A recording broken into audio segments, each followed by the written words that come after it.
The idea behind the flipped classroom is that you do your basic learning ahead of time, and then you can do problem-based learning or case-based learning with the help of a professor. The classes themselves, they're all pre-recorded and you're watching them on your own time. And then the day of class, when you actually come into the classroom, is when you're going back over the material that you theoretically have already reviewed on your own.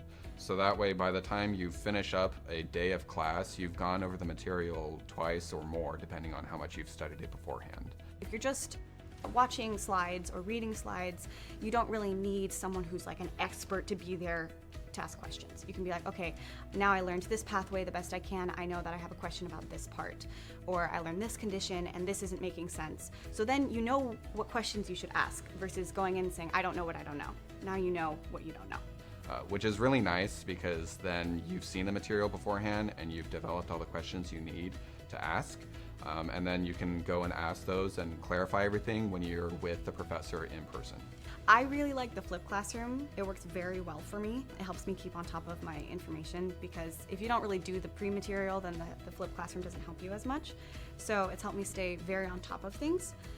I also appreciate that CUSM has the Friday off because I do like all of the lecture review Fridays and Sundays, and it allows me to take my Saturdays off, so I have one day every week that I can just be a person and do only things I want to do, which is really nice.